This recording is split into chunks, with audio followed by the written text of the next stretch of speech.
चीन ने corona virus को लेकर जब अपनी जीरो कोविड पॉलिसी लागू की तो उसकी दुनिया भर में आलोचना हुई, यहाँ तक कि वहाँ की जनता इसके विरोध में सड़कों पर उतर आई।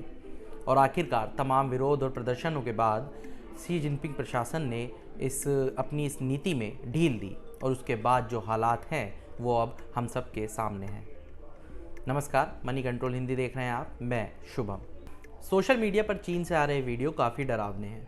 उन वीडियो को देखकर लोगों के मन में एक बार फिर ये डर बैठ रहा है कि कहीं कोरोना वायरस एक विकराल रूप लेकर तो इस बार हमारे बीच में नहीं आने वाला, क्योंकि चीन में जो हालात कोरोना के हैं उसके पीछे ओमिक्रॉन वेरिएंट के BF.7 स्ट्रेन को एक अहम कारण माना जा रहा है।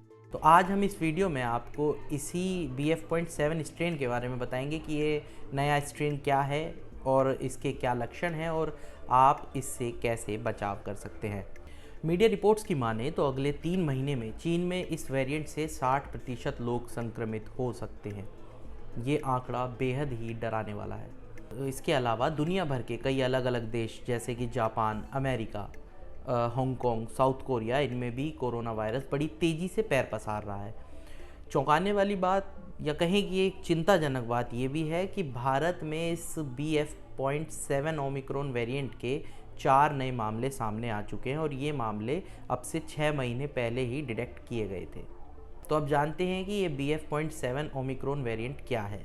ये कोरोना वायरस का एक नया म्यूटेशन है, या कहें कि ओमिक्रॉन वेरिएंट जो कोरोना वायरस का ओमिक्रॉन वेरिएंट है उसका ये एक नया सब वेरिएंट है। ये इंसानों के बीच में काफ़ी तेज़ी से फैलता है। BF.7 को लेकर ऐसा मानना है कि इसका जो इंक्यूबेशन पीरियड है, यानी कि संक्रमित होने से लेकर और जो शुरुआती लक्षण आते हैं उनके बीच का जो समय है वो भी काफ़ी कम है। कई स्टडी के अनुसार इसकी RO वैल्यू 10 से 18.6 है, यानी कि इसको आप अगर आसान भाषा में आपको इसको समझाएं तो कोई भी एक संक्रमित व्यक्ति, अगर कोई व्यक्ति BF.7 सब वेरिएंट से संक्रमित है तो वो अपने आसपास 10 से 18 लोगों को संक्रमित कर सकता है। तो आप इसी से जान लीजिए कि ये कितना घातक साबित हो सकता है। इस वेरिएंट का खतरा उन लोगों पर ज़्यादा है जिन्होंने वैक्सीन की एक भी डोज नहीं ली है या जिनकी इम्यूनिटी काफ़ी कम है। खास करके बुज़ुर्ग और बच्चों को इस वेरिएंट के चलते काफ़ी सतर्क रहना होगा, काफ़ी सावधान रहने की ज़रूरत है। अब बात करते हैं कि इस नए स्ट्रेन के आखिर लक्षण क्या हैं, इसकी पहचान कैसे की जा सकती है। तो सबसे पहले जानना ज़रूरी ये है कि इस नए स्ट्रेन के जो लक्षण हैं वो कुछ अभी नए नहीं हैं। वो भी मतलब कि जो कोरोना वायरस के जो पुराने वेरिएंट आए हैं या सब वेरिएंट आए हैं या जो नए स्ट्रेन आए थे उनसे ही मिलते जुलते इसके भी लक्षण हैं, जैसे कि सांस लेने में तकलीफ़ होना, शरीर में दर्द, मांसपेशियों में जकड़न और खांसी, बुखार, गले में खराश और थकान जैसे यही सब कॉमन लक्षण हैं जो कोरोना वायरस के शुरुआत से अब तक चलते आ रहे हैं। निमोनिया भी इसका एक लक्षण है जो आमतौर पर बुज़ुर्ग लोगों में देखने को मिल सकता है। तो सबसे अहम सवाल ये है कि कोरोना के इस नए वेरिएंट से कैसे बचा जा सकता है। तो आपको सबसे पहले एहतियात बरतनी होगी।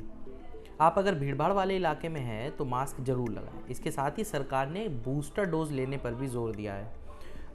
नीति आयोग के सदस्य डॉक्टर VK पॉल ने कल मीडिया से बातचीत में कहा कि देश की 27 से 28% आबादी ने ही अभी तक बूस्टर डोज लगवाई है, यानी कि जो एलिजिबल लोग थे उनमें से कुल 27 से 28% लोगों ने ही अभी बूस्टर डोज लगवाई है और सभी लोगों को बूस्टर डोज लेनी चाहिए, ऐसा उनका कहना है। तो त्योहारों का मौसम भी आने वाला है, ऐसे में जिन लोगों की इम्यूनिटी कम है उन्हें खासकर सावधानी बरतनी होगी। उन्हें अपने आसपास साफ सफाई का पूरा ध्यान रखना होगा। साथ ही साथ सरकार ने भी इस नए वेरिएंट से लड़ने के लिए ट्रैक, ट्रीट और टेस्ट और वैक्सीनेशन की एक नई रणनीति अपनाई है। बुधवार को केंद्रीय स्वास्थ्य मंत्री मनसुख मंडाविया ने शीर्ष अधिकारियों के साथ कोरोना की स्थिति को लेकर एक हाई लेवल बैठक की। बैठक के बाद उन्होंने जोर देकर कहा कि हमें ये अभी नहीं भूलना चाहिए कि कोविड पूरी तरह से खत्म नहीं हुआ है। ऐसी ही तमाम खबरों के लिए जुड़े रहिए मनी कंट्रोल हिंदी के साथ। तब तक के लिए धन्यवाद।